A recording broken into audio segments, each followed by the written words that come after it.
Hello, my name is Monica Zambrano. I am a current student at Los Angeles Pacific University and I am attending microbiology 225 with Professor Stansel. I wanted to just give a brief video real quick of my lab kit that I have received in the mail. So here is the box that it came in. These are my gloves. This is the clamp, the brush, my apron. This is the test tube rack, my petri dish. I have all these different cultures here and all the different materials that are needed along with my emergency contact information. This is my microscope and this is my checklist with all the equipment that came in it along with the receipt. My incubation site, I had to pick between 4 different spots, and it was either my laundry room, which is extremely hot because I do live in the desert, the hallway cabinet, which wouldn't work because it's accessible to my children, and a couple other cabinets that are here in the kitchen. So for my incubation site, I picked the cabinet right above the refrigerator because it's out of reach for my children, pets, and the temperature that it holds is about 28 degrees Celsius. And then I wanted to just show you real quick my first lab assignment, which is the microbiology preparation, which I have already filled in exercise 1, which is planning for microbiology assignments. It has all the different lessons with the due dates, active cultures, plate pouring, active time, incubation, and the total time. And then we move on to the table data number 2, which requires for us to insert a picture of our calendar.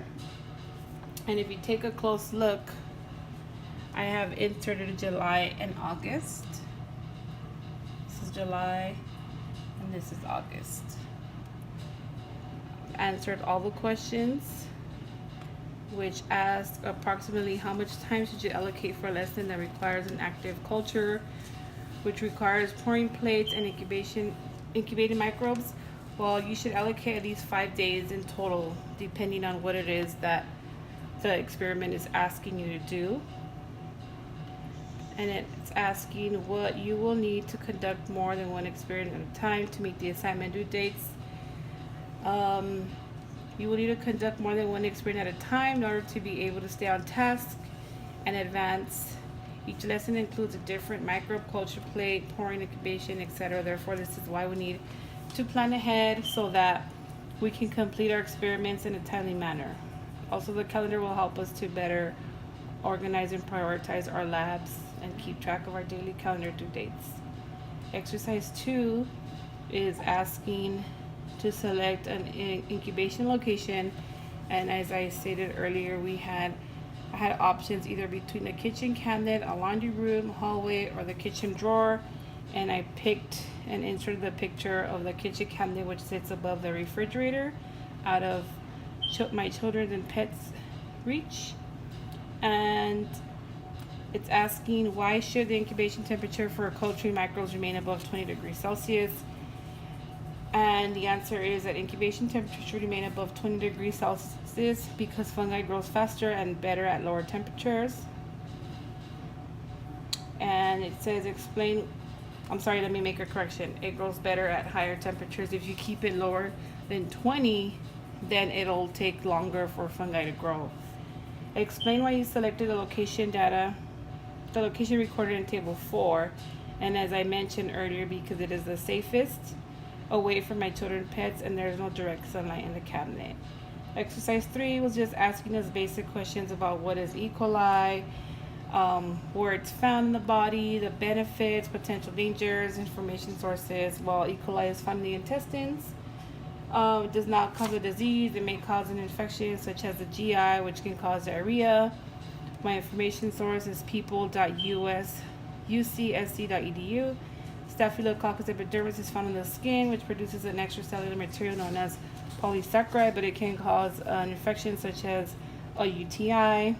My web source is web.uconn.edu. And then last but not least, it gives us different scenarios on this table asking us what you should do to prepare your work area, and basically you need to maintain a clear and uncluttered work surface when handling microbial cultures. Wipe down surface with isopropyl alcohol or homemade 10% bleach solution before and after all procedures. Remove all personal items. If you spill a liquid culture on the floor, you should immediately cover the spilled liquids with paper towels saturated with paper towels and a 10% bleach solution. Allow the saturated area for the towels to remain covered on that specific spill area for 15 minutes prior to disposal. If and when you must dispose of a culture, you dispose of it by soaking the containers and media in a pure bleach solution for 2 hours before taping closed, wrapping in paper towels, sealing in a plastic bag, and placing in a garbage.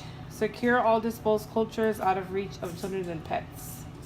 If you are pregnant and or suffer from a compromised immune system and are considering working with cultures, you should consult your physician before working with cultures. And what are normal flora? Normal flora are microorganisms that are found in or on the human body on a semi-permanent basis without causing diseases. Normal flora are found on the skin, inside the mouth, within the large intestines of healthy individuals. When should hands be washed when working with cultures? You should always wash your hands before and after working with cultures. So this was my introduction to preparing for our lab, and I look forward to working along with everybody online and the professor, and have a great day. Thank you.